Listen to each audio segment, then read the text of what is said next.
Welcome to NYNJPA Weather, your severe weather source for the Northern Mid-Atlantic. I'm your meteorologist, Stephen DiMartino, and this is the weekend edition for July 22nd. We're going to start this morning with the visible satellite picture as of 10 a.m. And what I have here is the heat index as of 10 a.m. As of 10 a.m., the heat index is currently around 105 degrees in Trenton, New Jersey, 100 degrees in New York City, 105 degrees around Philadelphia, and 104 degrees in Camden, New Jersey. 104 degrees along the New Jersey coast in Belmar. Ladies and gentlemen, we are dealing with a significant heat wave today, and this heat wave will continue into tomorrow with similar temperatures. Although there should be a slight decrease in the high temperatures. Instead of 103, it may only get up to 101 in some locations. But basically what we have in place is a dangerous, hot and humid air mass where heat indexes will be able to rise into the 110s, possibly touching 120 in some locations.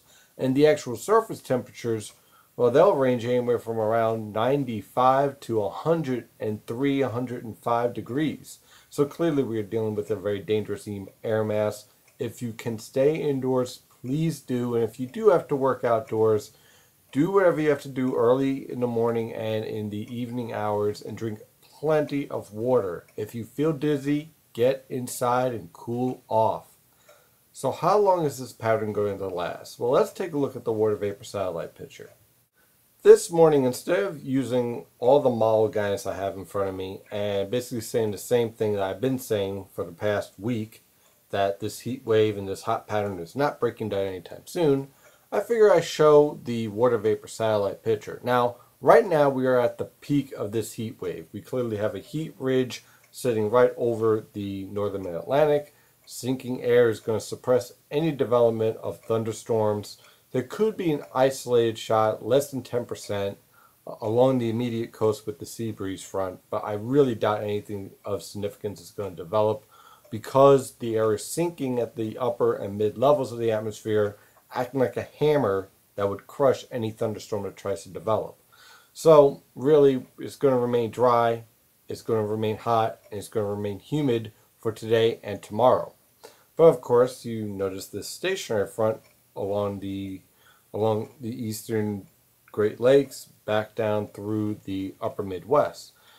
This stationary front is expected to move through the northern mid-Atlantic on Saturday night into Sunday, producing a few scattered showers and thunderstorms and reducing the magnitude of this heat wave. It doesn't break the heat wave. Let's get that straight. I don't buy the idea that temperatures are going to crash behind this stationary front, mostly because it has so little support in the upper levels. In reality, yeah, temperatures will get back closer to normal, upper 80s to lower 90s, but the humidity will remain in place.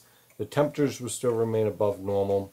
So even though there will be a shot of a few showers and thunderstorms on Saturday night and on Sunday, I really don't expect a major impact as far as a significant change in the air mass.